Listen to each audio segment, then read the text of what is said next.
Chloe, thanks for chatting to me today. We're just going to talk a little bit about your experiences on the pilot of the Artist Mentoring Program back in 2018, 2019, which I know you were sort of heavily involved in from the start.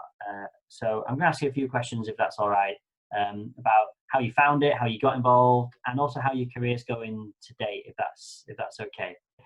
So why don't you just tell us a little bit about your early career, how long you were performing up until about 2018, something like that?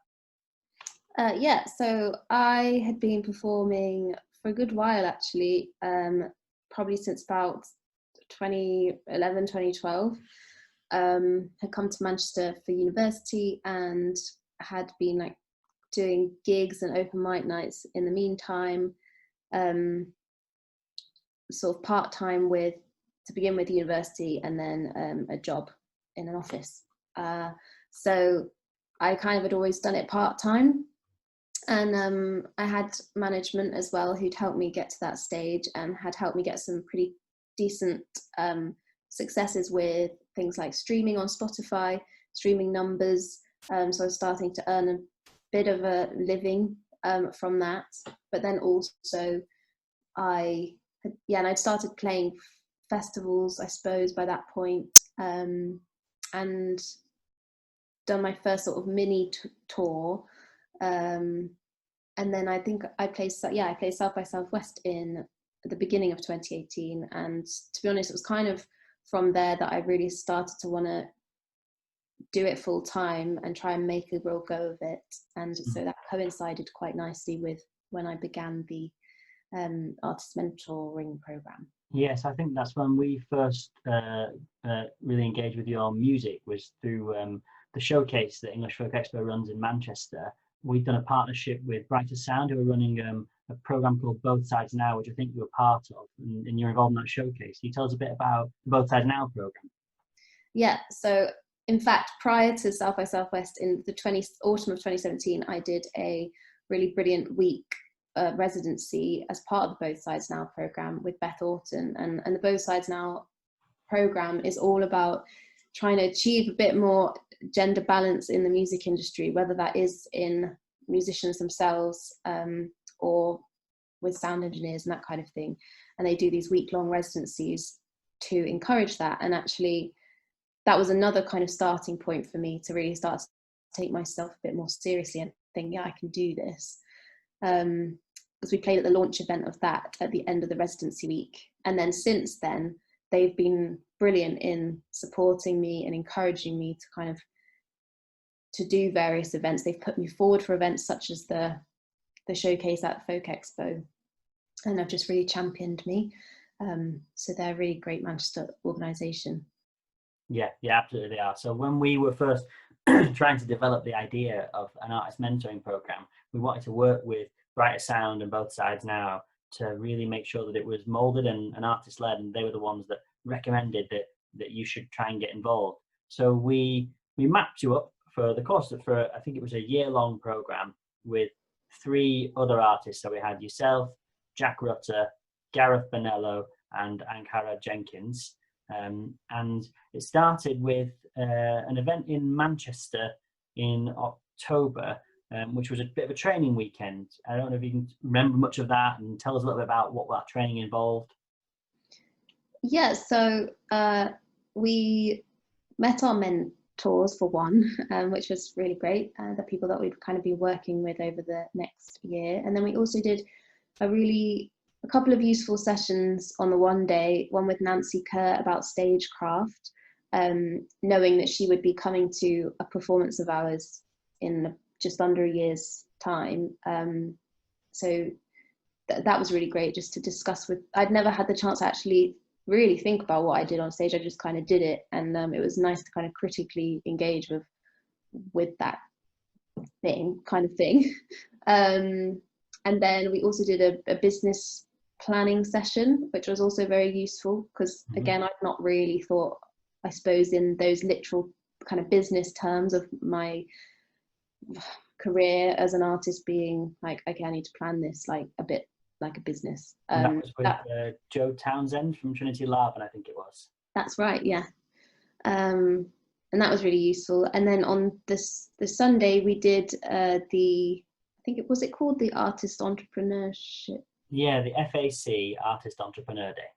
Yeah, and that was led by Chris Cook.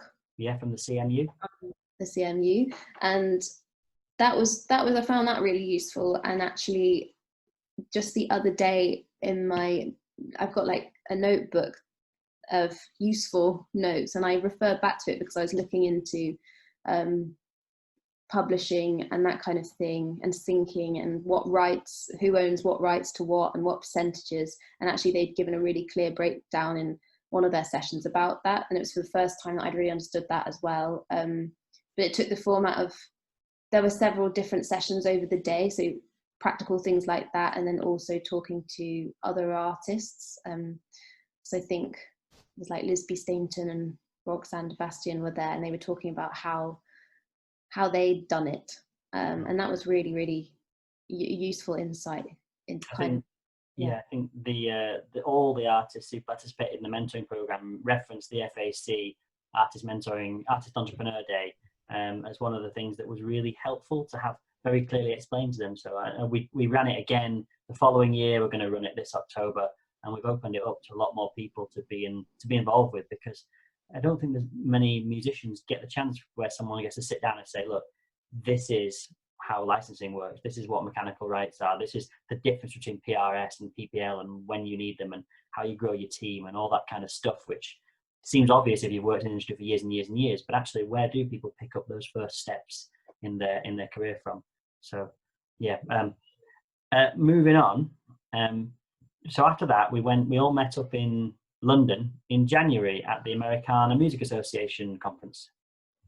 Yeah, which was really great. And I think for me, the most probably invaluable moments of the course of the year of the mentoring were those moments where it all kind of came together, and we all physically came together, but also going to those events like the Americana Music Association and the Focus Wales as well, and to have the opportunity to learn about the networking side, and that it really is true that you just need to actually go out there and meet people.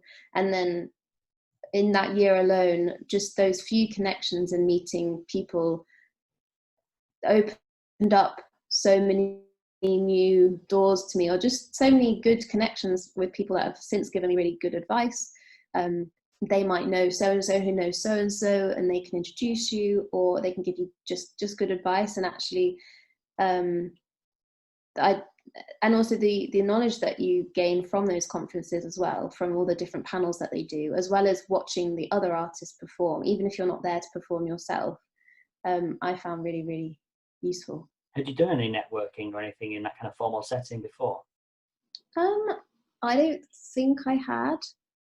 Actually, and actually I wouldn't say it was something that comes naturally to me, the ability to just go up to someone without an introduction. And actually what was good about it was that we were supported by mentors who were there and fellow mentees. So some of my fellow mentees had actually been around a bit long, not around a bit longer, but I guess had already met some of these people. So I was being introduced to people that I never met, and it gave me that opportunity to, instead of going in cold, I was kind of going as part of a family. And I'd be introduced to people, and that was really, really nice. Great. And the relationship with Americanas and with Focus Wales is growing and progressing even more, and fantastically the lads at Focus Wales have even offered for the newest round of participants that they'll have a showcase at Focus Wales the next time it happens in 2021 in addition to that. And then we went and had a glorious summer's weekend in Cambridge in August. Yeah, another highlight. It was honestly, it was really, to have the opportunity, I know I keep saying probably opportunity a lot, but to play something like Cambridge Folk Festival, which is a kind of, a dream situation for artists like us. That was really just again, invaluable, really brilliant. And also, it wasn't just that we were performing. We knew that Nancy Kerr was there, and she was going to be kind of assessing, I guess, our stagecraft and talking about it with us afterwards, which gave an extra motivation to really think about what I was doing and critically engage, and also kind of ace that festival performance where you're only getting a very short amount of time to change over. So yeah, and to be able to be in a space where you're backstage and you can meet other artists is again just really good. Great. And then so throughout the course of the year, you were regularly in touch with the English Folk Expo team and your mentors. Was that helpful? How did you engage with that process? How did it support your career at that time? So I think what was really useful and just nice was to be able to have someone to talk to who had the kind of experience that I didn't have, someone who had been in the industry for a while and had on the ground knowledge of things and could advise in that way. Because although I had a manager at the time, I in fact was going through a moment of transition, and the mentors actually kind of advised me and helped me to move through that and see that I, could move forward and move on and potentially change team, and was able to, was capable of going alone for a bit until I decided what I was going to do. And that was a really big change for me, but actually really empowering and really important change. So yeah, to have someone at the end of the phone to talk through that kind of stuff with, and they'll give you, an hour of their time, was really, really great. Great. Can you, I'm just, one of the things that I think is really important for us is that the artists on the program with English Folk Expo not only get to know each other, but hopefully there's a bit of a crossover and a handover with the artists who are starting the next lot of the next sort of cohort. And I know that some of you have still been in touch since then. I don't know if you can talk a little bit about how you hope that continues to benefit other emerging artists. Yeah, I mean, I love that side of it. It's similar with the Both Sides Now Brighter Sound stuff, having met lots of other female musicians and feeling quite supported by that. But with Folk Expo, with that mentor scheme, I feel like between us as a group of mentees and from that year 18-19, some of them were felt slightly more experienced than me, or at least knew a few more people in those circles that we were going to, like at the Americana Music Conference and Focus Wales, and they were that was a supportive group as it was, because actually I'd speak to, say, Gareth about something and he'd give great advice because he'd done a great project with the British Council and I didn't even know that was a thing that you could do. And then Harrod had a lot of advice as well. And I think actually to be able to keep that going, but through the different groups of mentees. So the other day I was speaking to some of the cohort from this year, and was put in touch with them because they're doing something similar or going through something similar to what I was going through, or applying for funding that I'd successfully got, or releasing a single which I had experience doing, and you can just it's great to keep in touch and to keep those relationships going, because they can only ever be supportive and help with your growth. Yeah, I had some feedback. We started catching up during this whole crazy period of lockdown. We've been speaking a lot more to the artists on the current program, and the couple of them who had spoken to you were saying actually how helpful it was to be able to spend time with an artist who's so recently gone through where their career's at. And certainly your success with things like PRSF Momentum over the past couple of years, and your international touring that you've been really pushing, I think has been really helpful to just share some of your learning with the next wave of emerging artists. So at the end of all the process, obviously it isn't really the end because we're still in touch now, of course. But how has your career been going since the end of the mentoring program? Obviously, there's no one thing that sparks or changes a career, but I know that you've had quite a lot of extensive touring and other performance opportunities since the mentoring. Yeah, it feels like in that period, actually, it kind of just really did go like that, which was really great. I think with the knowledge that I gained, I was definitely more empowered to make certain decisions and to kind of believe in myself a bit more. And like I said, going to the AMAs actually meant that I played at the AMAs this year in January, and I ended up, so I've been touring. I've done 2 of my own headline tours, and I did a support tour for Jessica Hoop in the UK, in Europe, and also in the States. So in that regard, it's kind of I've really gone from strength to strength, and really just really enjoying it, and kind of like, thinking, yeah, this is kind of where I'm meant to be, which is really nice. And then I've got some things coming up, but they've kind of been put on hold because of the coronavirus situation. Yeah. So what's happening with that? Have you, how much of your career has stopped, or how much of you having to be creative to think of? Are there any other avenues that you can take things in? I mean, where are things up to? It's come at a good time for me because, in a way, because I am going through this period of transition. I just finished a tour in March, so I'd released an EP, a strings EP, and we toured that with a string trio, which was really nice.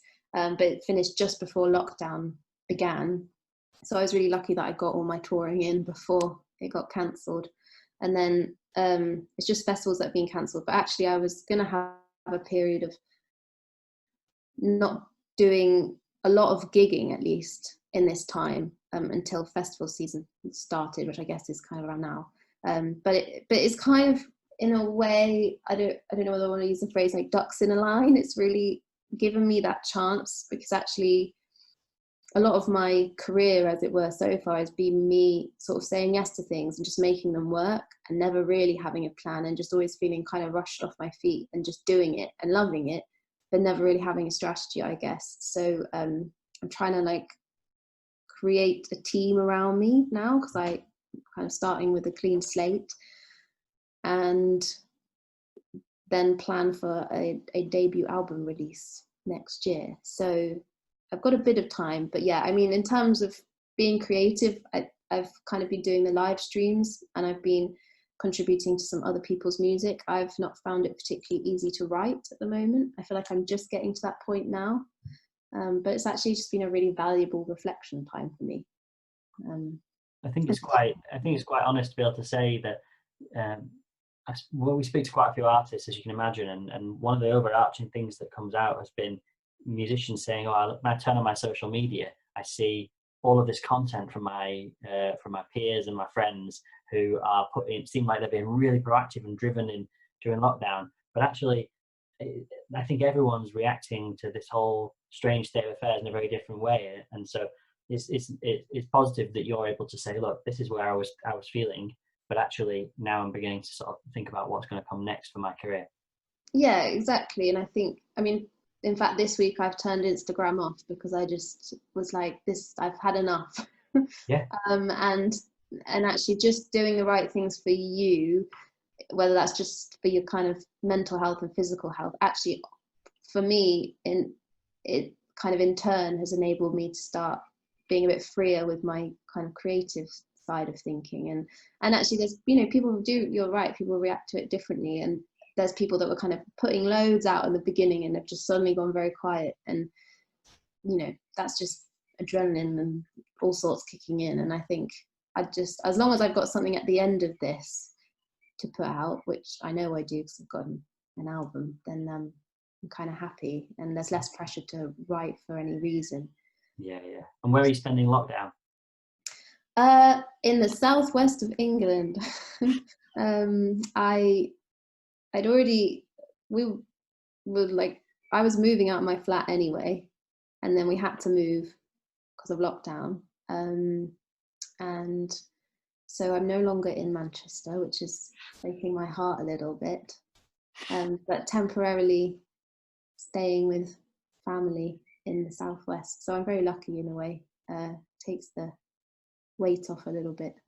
Yeah, absolutely. Well, thanks very much for speaking to me today, Chloe. I'm looking forward to seeing you play when we're all able to, and hearing the new album material whenever it's able to be launched. Me too.